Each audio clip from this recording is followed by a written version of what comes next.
1 Samuel 18. Daud dan Yonatan.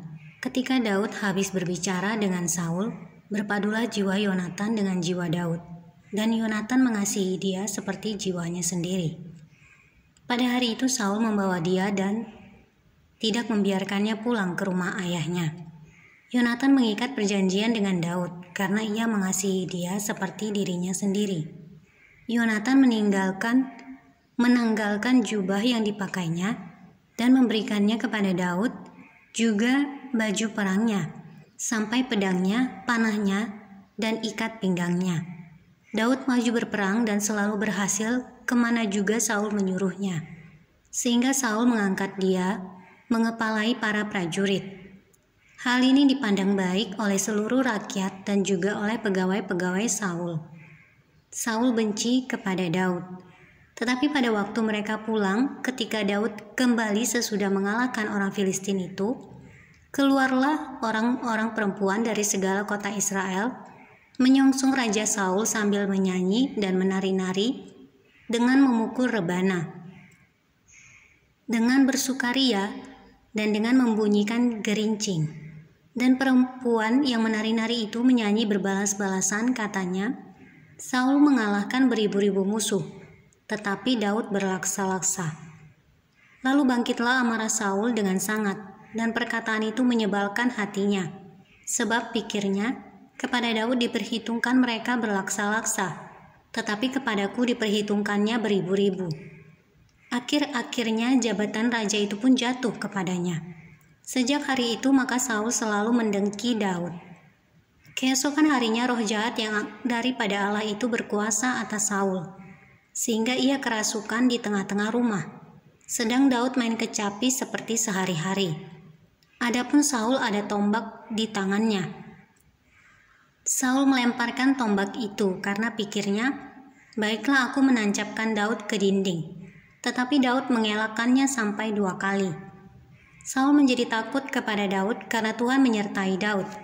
Sedang daripada Saul ia telah undur. Sebab itu Saul menjauhkan Daud dari dekatnya dan mengangkat dia menjadi kepala pasukan 1000, sehingga ia berada di depan dalam segala gerakan tentara. Daud berhasil di segala perjalanannya sebab Tuhan menyertai dia. Ketika dilihat Saul bahwa Daud sangat berhasil, makin takutlah ia kepadanya. Tetapi seluruh orang Israel dan orang Yehuda mengasihi Daud, karena ia memimpin segala gerakan mereka. Berkatalah Saul kepada Daud, "Ini dia anakku perempuan yang tertua, Merab.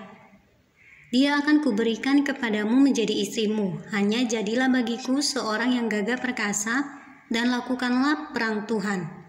Sebab pikir Saul, janganlah tanganku memukul dia, tetapi biarlah ia dipukul oleh tangan orang Filistin. Tetapi Daud berkata kepada Saul, "Siapakah aku dan siapakah sanak saudaraku, kaum ayahku di antara orang Israel, sehingga aku menjadi menantu raja?" Tetapi ketika tiba waktunya untuk memberikan Merab, anak Saul itu, kepada Daud, maka anak perempuan itu diberikan kepada Adriel orang Mehola menjadi istrinya. Tetapi Michal, anak perempuan Saul, jatuh cinta kepada Daud. Ketika hal itu diberitahukan kepada Saul, maka ia pun menyetujuinya. Sebab pikir Saul, baiklah Michal kuberikan kepadanya. Biarlah ia menjadi jerat bagi Daud, dan biarlah tangan orang Filistin memukul dia. Lalu berkatalah Saul kepada Daud untuk kedua kalinya, "Pada hari ini engkau boleh menjadi menantuku." Lagi Saul memerintahkan kepada para pegawainya, "Katakanlah kepada Daud dengan diam-diam demikian, sesungguhnya raja suka kepadamu dan para pegawainya mengasihi engkau. Maka sebab itu jadilah engkau menantu raja." Lalu para pegawai Saul menyampaikan perkataan itu kepada Daud, tetapi Daud menjawab, "Perkara ringankah pada pemandanganmu menjadi menantu raja? Bukankah aku seorang yang miskin dan rendah?" Para pegawai Saul memberitahukan kepada raja, katanya, demikianlah jawab yang diberi Daud. Kemudian berkatalah Saul, "Beginilah kamu katakan kepada Daud, raja tidak menghendaki mas kawin selain dari 100 kulit katan orang Filistin sebagai pembalasan kepada musuh raja. Saul bermaksud untuk menjatuhkan Daud dengan perantaraan orang Filistin. Ketika para pegawainya memberitahukan perkataan itu kepada Daud, maka setujulah Daud menjadi menantu raja. Waktunya belum genap. Tetapi Daud sudah bersiap. Ia pergi dengan orang-orangnya dan menewaskan dari orang Filistin itu 200 orang serta membawa kulit katan mereka, dan dalam jumlah yang genap diberikan merekalah semuanya itu kepada raja, supaya Daud menjadi menantu raja. Kemudian Saul memberikan Mikal anaknya kepadanya menjadi istrinya. Lalu mengertilah Saul dan tahulah ia bahwa Tuhan menyertai Daud, dan bahwa seluruh orang Israel mengasihi dia, dan bahwa seluruh orang Israel mengasihi Daud. Maka makin takutlah Saul kepada Daud. Saul tetap menjadi musuh Daud seumur hidupnya. Apabila raja-raja orang Filistin maju berperang, setiap kali mereka maju berperang, maka Daud lebih berhasil dari semua pegawai Saul, sehingga namanya sangat masyhur.